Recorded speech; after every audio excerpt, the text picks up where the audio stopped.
Hey cuties, what's up? We are back with some more Reactions After Dark, and we are of course going to be watching She Was Left in a Blue Bag hanging outside a Yangon hotel for everyone to see, obviously by Dark Asia with Megan. Now that is a very uh, bleak, morbid title to this video. When's the last time? I guess the last time we did dark stuff was literally Dark Asia with Megan during Dark Asia week. Yeah, I just figured I'd do some Dark Asia today just to do a quick video for this one. Maybe we'll do a longer video tomorrow. We'll have to see. Again, we're still trying to do the 25 days of rad, so that's why we're still uploading every day. Again, we'll see if that continues or not, or how hard it'll be to keep that up. You're having to do stuff in real life. But we don't have anything special to talk about today. There's no hater segment. There's obviously not going to be a radical break. This video is too short for something like that. Yeah, we're just going to get straight into it. I probably censored the thumbnail for the video further because she has it censored, but I feel like that's not good enough. I need to censor it even more, so I'm assuming I'm going to do that if I don't forget to do that. Hopefully I don't forget.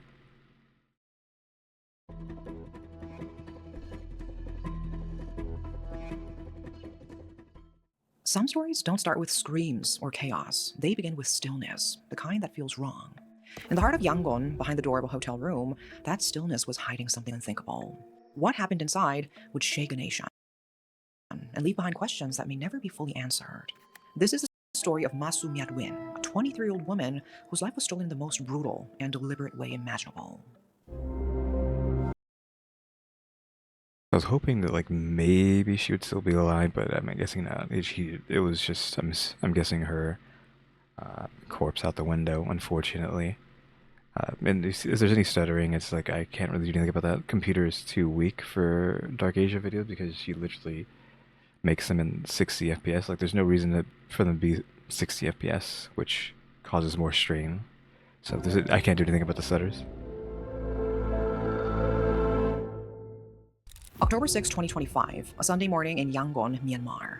This isn't that literally was a couple months ago. And by a couple months, yeah, a couple months ago.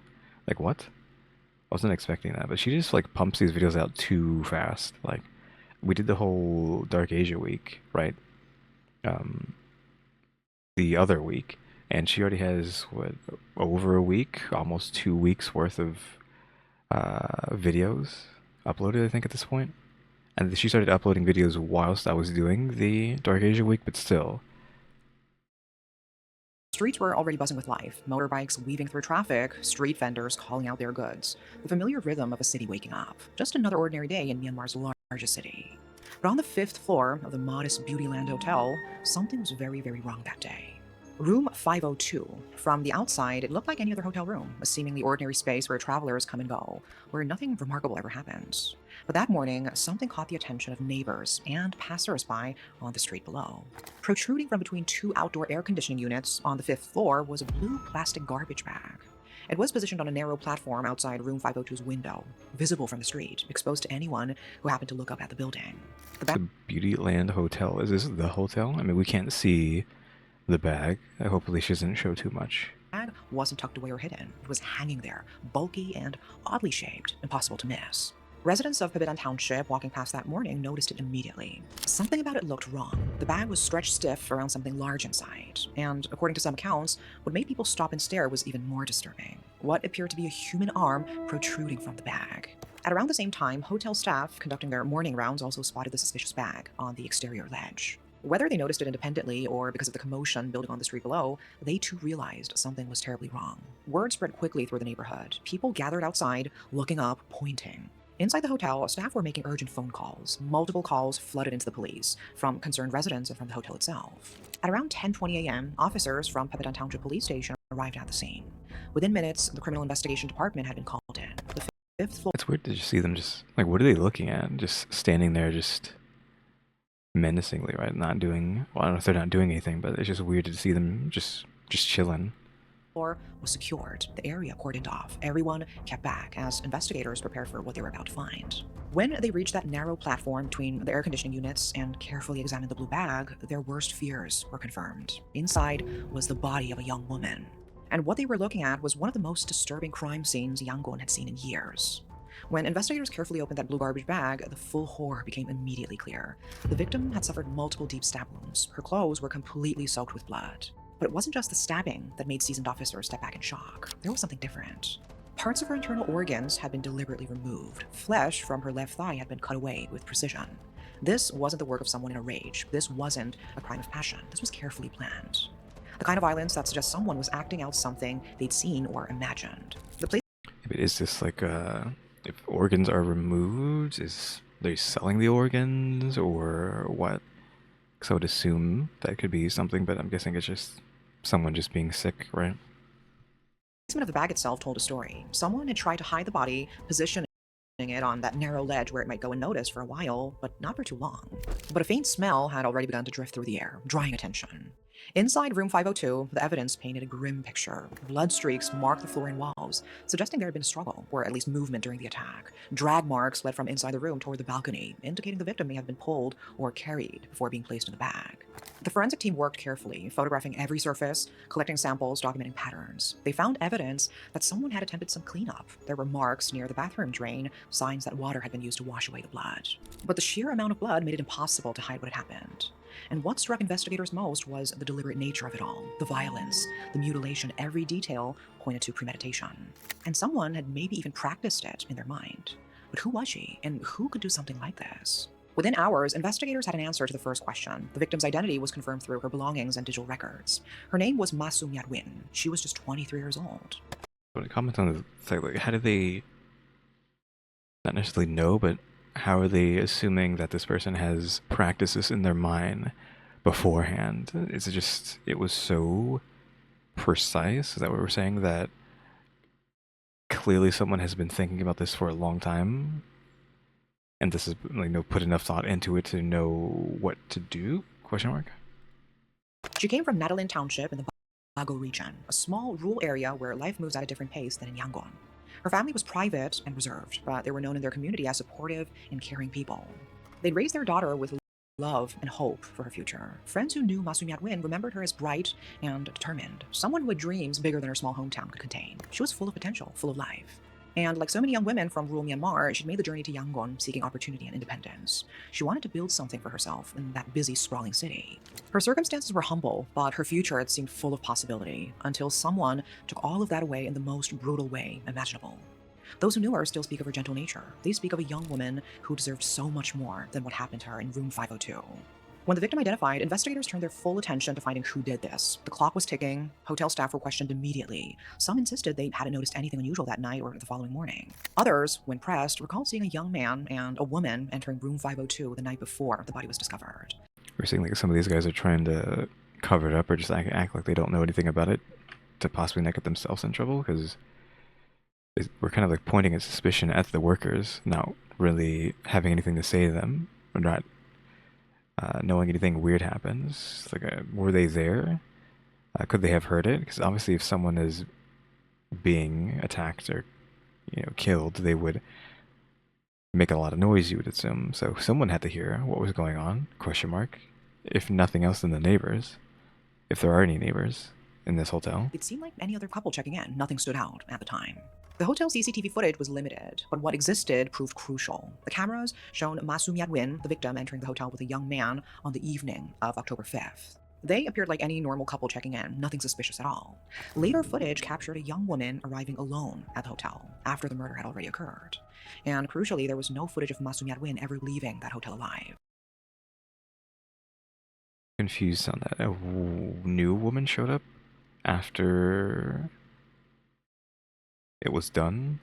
Was she just some random person who has nothing to do with this, or did she go to the hotel room? I'm gonna back up. And nothing suspicious at all. Later footage captured a young woman arriving alone at the hotel after the murder had already occurred. And crucially, we're not given any information if she's going into that room or not. There was no footage of Ma Sung-yat-win ever leaving that hotel alive. These two people on camera would later be identified as the suspects. But the real breakthrough came from digital evidence. Investigators examined Masumi Edwin's phone and reviewed her recent communications. What they found was chilling. The victim had been contacted through a Telegram channel known as Leader. The messages revealed that she'd agreed to meet someone at the hotel. There, a man reached out to her offering payment for what he described as entertainment or companionship, terms often used to refer to escort services or paid social companionship in these types of arrangements. This wasn't a random encounter. He'd chosen his victim, made contact through a channel that provided anonymity, and lured her to a specific location where he could carry out what he'd been planning. The digital trail led investigators straight to their prime suspect, and authorities moved quickly. October 7th, 2025, just over 24 hours after the body was discovered, police executed coordinated raids in 2 different townships across Yangon. Are they going to get both of them? Shockingly, the suspects turned out to be teenagers. How? Like what? Obviously, you'd expect to like all adults, but not just some kids. Really, kids wanted to do this. I mean, they were using Telegram, but I mean, Telegram has a bad rap, right? But are kids on Telegram? Question mark? Like, I don't know. If it actually is kids, like, what has been going on through their mind that they wanted to do something like this? Or he's the one who did it, and then she's just showing up? I don't know what her connection, the girl's connection is to this. Like, what does she have to do with this? In the Kita Township, officers surrounded a residence and arrested 18-year-old Aung Khan Chol-sin, the guy from the CCTV footage. Simultaneously, another team moved on a location in Bahan Township and took his girlfriend, who was also there, 18-year-old Mai Monao, into custody. Neither put up resistance. The evidence recovered from these locations was damning. At Aung Khan Chol-sin's residence, officers found clothing stained with blood that would later match Masumi Edwin's DNA. They found the murder weapons, 2 steel knives, the blades still bearing traces of the victim's blood. They found 3 mobile phones, including one that belonged to Masumi Edwin herself. Both teen— Is that a ruler? They had a ruler for this? They have a kitchen knife. Are these knives? These look like pliers or like wire cutters. Like wire cutters, a kitchen knife, a cleaver, a ruler, and then their clothes. Teenagers were brought in for questioning, and what came out during those interrogations would reveal something deeply— I mean, they're just kids, so would have driven this horrific act. they're gonna spill everything, right? Because there's no way they could keep silent. Aung Khan Chol-sin didn't deny anything. In fact, he walked investigators through the entire crime, step by step, with a disturbing level of detail. He told them about his obsession. For months, maybe longer, he'd been consumed by violent video games and foreign television series, shows that— Oh, here we go. It's video games' fault. —depicted murder, dismemberment, body disposal in graphic detail. He'd watched them— Like, it's not the video game's fault. It's the person has to have already have mental issues to begin with, and then didn't get influenced by media X or media Y, right? There was already something wrong with this guy them constantly to begin with. Techniques, the methods, the way fictional killers operated. He'd become fixated on these images. They'd start to blur with reality in his mind. At some point, watching wasn't enough anymore. He wanted to experience it. He wanted to know what it felt like to take a life, to cut into a body, to dispose of remains. The shows made it look possible. They made it look achievable. On October 5th, he reached out to Masumi Edwin through the Leader Telegram channel. He posed as a regular client, someone looking for paid entertainment. He offered money, and she agreed to meet him at the Beautyland Hotel the following evening. She had absolutely no idea what was waiting for her in room 502. Once they were alone in the room, Aung Khan Chol-sin immediately attacked. He didn't even wait. He used the 2 steel knives he'd brought with him, tools he'd prepared in advance, knowing exactly what he planned to do. The stabbing was brutal and repeated, multiple deep wounds. He didn't stop there. Just like the shows he'd watched, he began cutting.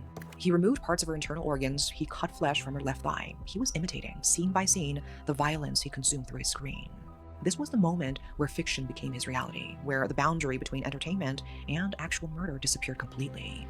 After Masumi Edwin was dead, Aung Khan Chol-sin called his girlfriend, Mai Monao, came to— okay, so that's who this person is. —hotel, arriving after the murder had been already committed. Together, they tried to clean up the scene. They wiped down surfaces. They attempted to wash blood from the bathroom. They wrapped Masumi Edwin's body in that blue plastic garbage bag and carried it to the balcony, placing it on the ledge between the 2 air conditioning units. Why would she agree to do this? Why wouldn't she be like, okay, bye, I'm calling the cops, you're crazy? Was she not in on it, but was she into this too? Like, did she want him to do this? Like, why would you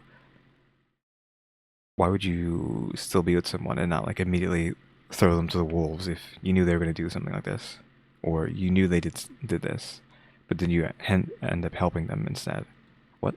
They I mean, thought she's maybe a he hid kid, so I it, don't know. or maybe they didn't even really care. The confession was detailed and chilling. Aung Khan showed no real remorse during questioning, just a matter-of-fact recounting of what he'd done, as if he were describing a video game level he'd completed. So who were these two teenagers? How does someone so young commit such an unthinkable act? Aung Khan, just 18 years old, was described by friends and neighbors as quiet, reserved, withdrawn. He was the kind of young man who blended into the background. He didn't cause trouble, and he didn't stand out. People who knew him had no idea what was happening inside his head. The police investigations found evidence of his deep fixation on violent foreign TV series and online games depicting murder, dismemberment, and body disposal. What is he watching? His Tell browsing me. history, his online activity, his viewing habits all pointed to someone who had become obsessed with death and violence. And now it's important to understand something. Millions of people play violent video games and watch crime shows without ever committing violence. The research on this is actually divided. Some studies suggest a correlation between violent media and increased aggression, No. while others find no meaningful link to real-world criminal behavior. In most Get Emsel on the hill that you already have to have something wrong with you to then get obsessed with these things beyond just, just playing a video game or watching a movie, right? Taking it too far. Like you already have to have mental issues to begin with. It doesn't like make you mentally ill, I feel like, which is what we're trying to say is like, oh, video games make you do this, which then is saying video games and violent media makes you mentally ill. But no, experts I don't believe that. media violence alone doesn't create killers. So what made this case different? What made Aung Khan cross that line from consumer to perpetrator? The answer likely lies in the combination of factors that created a perfect storm. There were signs that he struggled with mental health issues. Reports suggest possible substance use, though investigators were still examining the full extent. Friends mentioned he'd become increasingly isolated in recent months, spending most of his time alone, gaming, watching shows, disconnecting from the real world. But isolation and media consumption alone don't explain what happened. The way he carried out the murder with such precision, such deliberate mimicry of what he'd seen on screen suggested something deeper, a complete inability to distinguish fantasy from reality, a breakdown in empathy, possibly an underlying psychological disorder that went undiagnosed and untreated. His behavior before the crime appeared completely normal to outsiders. He maintained a facade Girlfriend's face is blurred out, so what happened to her then? of ordinariness. But beneath that surface, something was fundamentally broken. Whether the violent media fed that brokenness or simply provided him with a template for expressing something that was already there, that's a question even experts can't definitively answer. Maimon Aung, also 18 years old and from Bahan Township, was his girlfriend and accomplice. Her role was smaller but significant. She participated in the cover-up, making her complicit in the crime. Her involvement raised difficult questions. Was she coerced? Was she under the influence of her boyfriend? Was she afraid of him? Or was she a willing participant, someone who'd been shaped by the same violent media, the same desensitization to violence? Like Aung Khan, she reportedly shared an interest in crime media and violent video games. Whether Sure. that influenced her willingness to help conceal a murder, to touch a dead body, to clean blood from a hotel room, to participate in hiding evidence remains part of the ongoing legal examination. Okay, yeah, because this just happened, right? So, just realizing this just happened 2 months ago, so there's not going to be a conclusion to this other than they got the two who did it, but we're not going to know much information on like why or what their sentencing is or whatnot. Again, she's young, so maybe she's young and apparently possibly obsessed with the same things that he is. So she might have been like, "Oh, I want to be with one of these psychos," right? She got too obsessed with it. I mean, again, also possibly mental issues there. She might have wanted a psycho boyfriend. While little is publicly known about her personal life before this crime, she represents something troubling about peer influence, about the decisions young people make under the sway of relationships, about how loyalty or fear can lead someone to cross lines they might never have crossed on their own. Both of them were barely adults. Both of them made choices that destroyed lives. The victims, their own, their families. And both of them would now face the full weight of Myanmar's justice system. As the investigation deepened, the Leader Telegram channel became more than just a piece of evidence. It became a symbol of a larger problem. Telegram has grown into one of the most popular platforms in Myanmar, especially since the military coup in 2021. Didn't know anything about that. I just know Telegram has a bad rap, I think, at this point. Its light approach to content moderation and strong protections for user anonymity made it incredibly appealing to people who want private communication. But those same features make it a haven for criminal activity. The Leader channel, according to investigators, appeared to operate in a gray area. It reportedly facilitated meetings related to companionship or other paid services, the kind of arrangement that exists in a legal and ethical gray zone.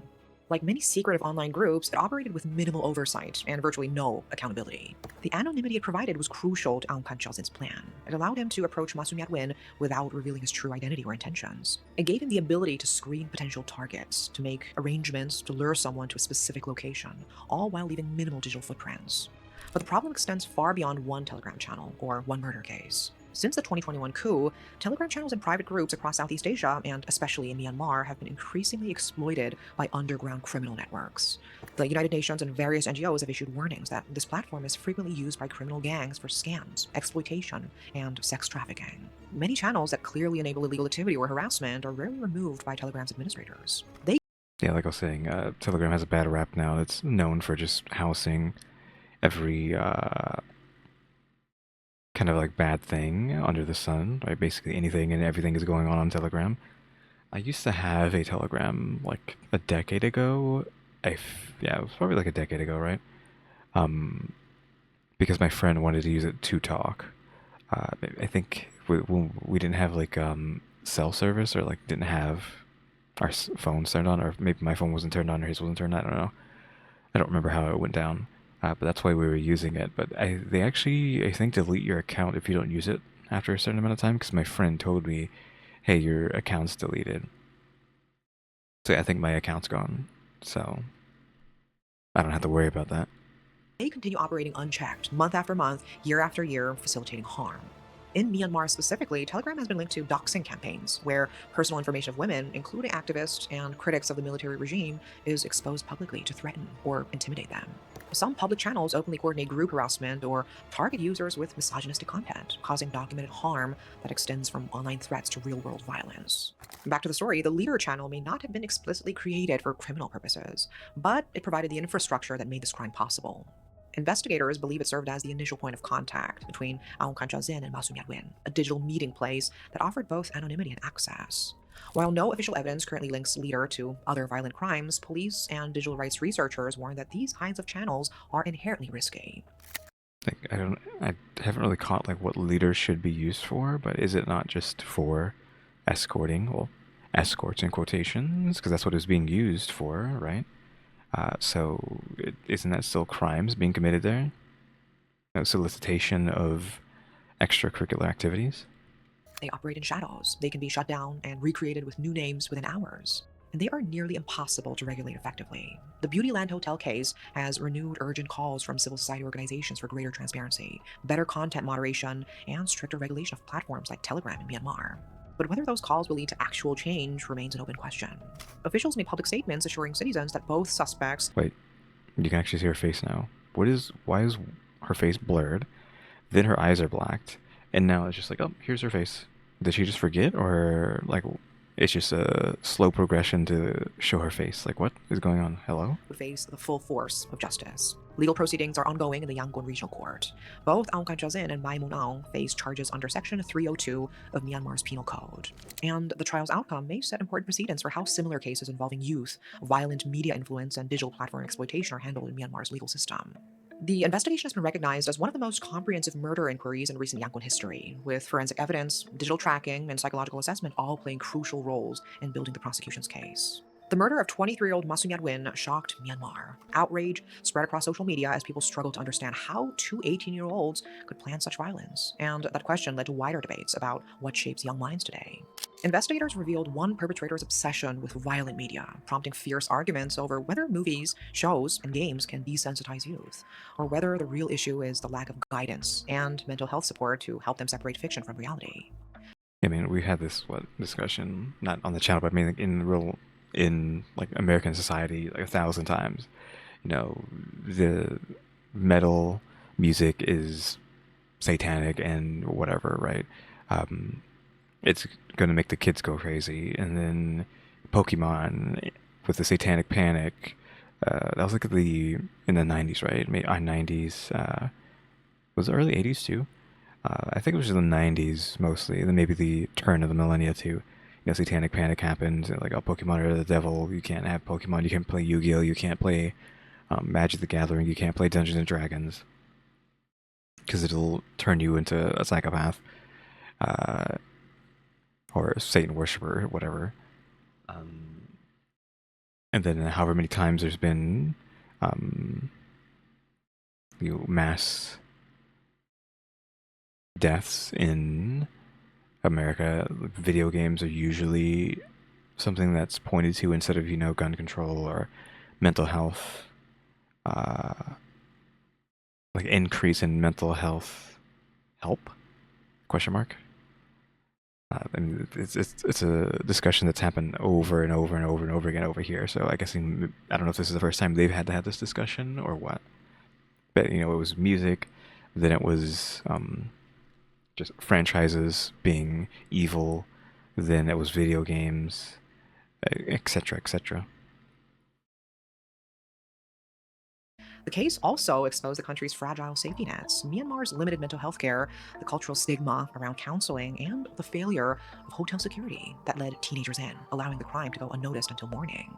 The Beautyland Hotel on 32nd Street was closed following this discovery. Its doors shut as investigators worked and as the community tried to process what had happened there. Yet beneath these systemic flaws lies the human loss. Remembering her means seeing more than the horror. It means confronting the society that failed to protect her, questioning how we raise, guide, and safeguard our youth, and finding the empathy and resolve to prevent such tragedies from happening again. That is all for today. Thanks for watching. That is that video. It's so weird that we have so many different views of them. Like now, both of their eyes are covered. I think it's just for the mood, I guess, of the video to have their eyes covered now. But yeah, that was that video. And unfortunate that someone had to be, or someone had to lose their life because of some sort of obsession and that these kids had because of a lack of mental health support. Like I'm like struggling out like how to describe like mental health support, mental health hope, not hope, help. Like I didn't know what to say earlier when I was trying to say mental health help. But yeah, unfortunate that it got to this point. And of course, we're not going to know what's going to end up happening to them unless you look further into it in the future to see what happened to these two. When was this uploaded? 4 weeks, a month ago? So a whole month has passed since this happened, which means she uploaded this only a month after they did this. So it's been like a couple months now since this happened. I doubt they're going to be like sentenced or anything yet. It probably has to be wait like a year or so before we actually see what ends up happening to these two. But yeah, unfortunate that they did this. With her, I guess we still need to figure out if she is also just obsessed with the same thing. Did he kind of get her into this and maybe got some sort of shared psychosis? I mean, it's not the right word to say, but I'm just going to use the word shared psychosis for this with their with what they have, with what happened, like shared delusions of being okay with doing something like this. Yeah, I think that's going to be it for today. So yeah, guys, thanks for watching. I keep forgetting to not say that. So yeah, cuties. That's what I should be saying. Thanks for watching. Remember to buy my stickers. I think about becoming a member. Subscribe if you can subscribe because we're working on watch time and subscribers. And over we have a throw now as well. And shout out to the members: EmmyStarr, RaleyDrew, and alexgkiller 880. But yeah, guys, thanks for watching. I keep saying it. Yeah, guys. But yeah, cuties. Thanks for watching. Tune into the next episode. Like, subscribe, comment. You know what to do. See ya.